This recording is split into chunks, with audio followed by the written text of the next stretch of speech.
Do you have a collection of high-quality leather watch straps that you wish had quick-release spring bars installed? Let's fix that.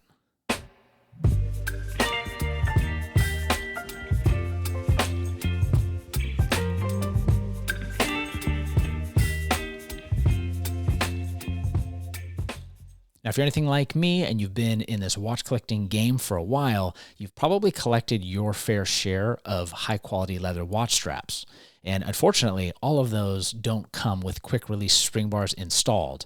Now, the more watches I get and the more watch straps that I accrue, I'm actually finding it really convenient to have quick-release spring bars on all of my different straps and bracelets. Having quick-release spring bars or quick-release strap systems allow you to alternate between different watch straps or bracelets depending on the day and the watch that you're wanting to wear that day. So quick-release spring bars are super convenient. And while I might have leather straps that don't have quick-release spring bars installed, that doesn't mean that I need to go out and buy all new leather straps. I can simply take my existing leather straps and install quick-release spring bars. In today's tutorial, I'm going to show you how to install quick-release spring bars on your existing leather straps.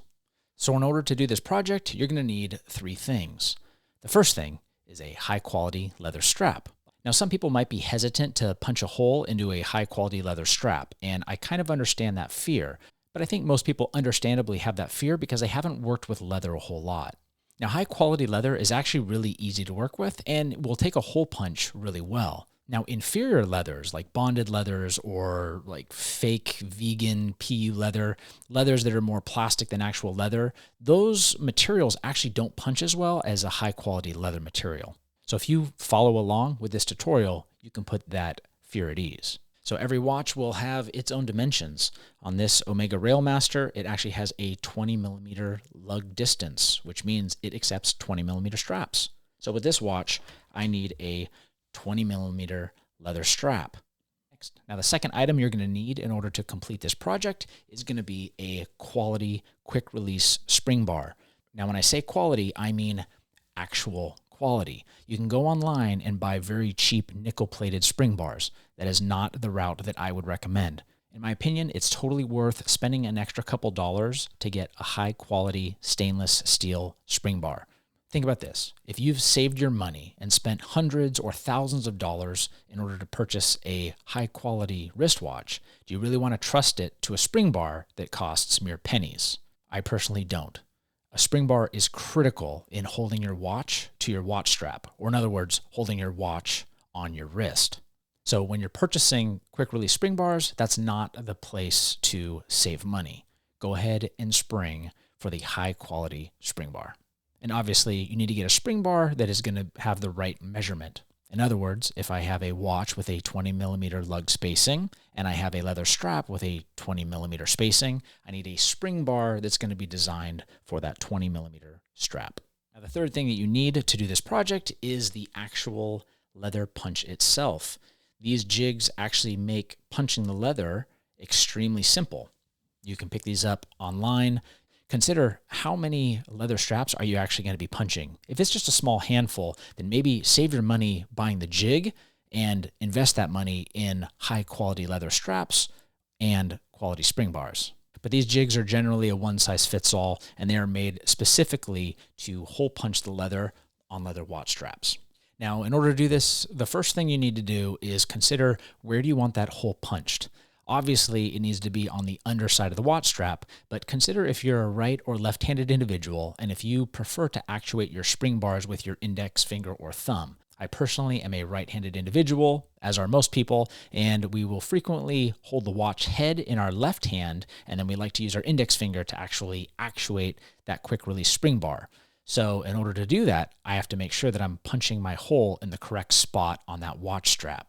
Now, for your classic two-piece leather watch strap, generally the buckle side will be attached to the 12 o'clock position on the watch head, and then the remaining strap will be at that 6 o'clock position. So if you're staring at the strap, consider I would want my quick release spring bar to be on this side of the buckle, and then on the other portion of the strap, I'm going to have my quick release spring bar actually installed to this side of the strap. Now, for those of you that actually grew up with a father, you probably remember the saying, measure twice, cut once. Well, the same holds true for punching leather straps. It's very easy to get disoriented with how you install the strap onto your jig, so just make sure before you end up punching it that you have your hole aligned to the correct position on your watch strap, because once you punch it, there's no going back. Now, punching the hole and installing the quick release spring bar is actually not that complicated. Again, the easiest thing to mess up is putting the watch strap in the jig incorrectly.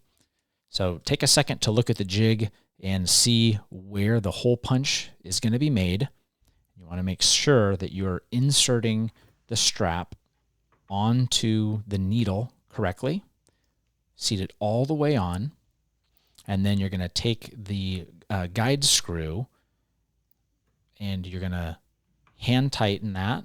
You don't want to tighten it so much that it's bending that internal needle.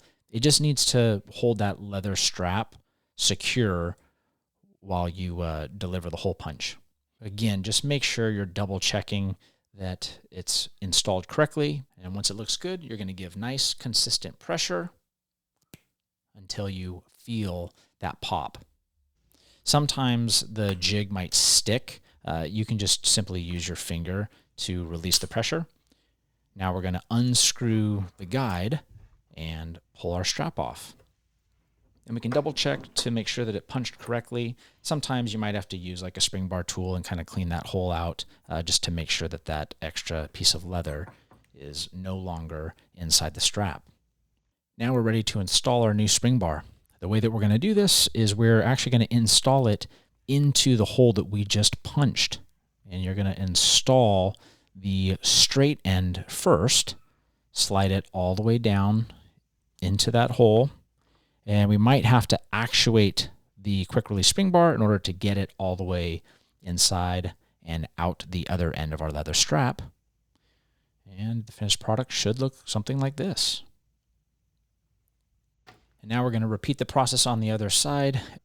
We're going to feed that strap onto the needle, tighten the guide down onto the leather strap, not too tight. Now before we punch it, we're going to, again, just double check that we have it installed correctly and we're punching the hole where we actually want the quick release spring bar to be, and then give that nice consistent press until we feel the leather punch.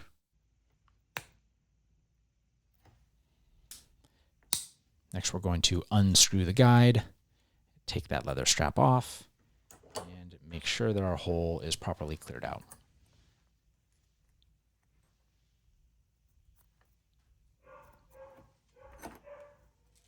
Then we're going to install that quick release spring bar into the hole that we just made.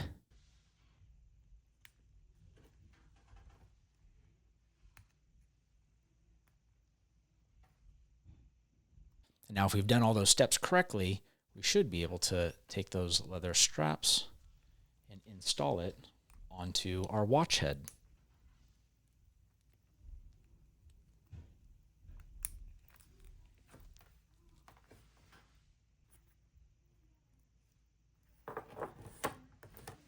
So there you have it, guys, how to install a quick release spring bar onto your leather strap. If you've made it this far into the video and you've gotten some value out of this, please smash that like button. If you want to see more videos like this, hit the subscribe button. And remember, guys, at the end of the day, it doesn't matter if you've taken the time to install quick release spring bars on your leather straps, or if you prefer to scratch up the back of your lugs, changing straps the old-fashioned way, as long as you wear your watches.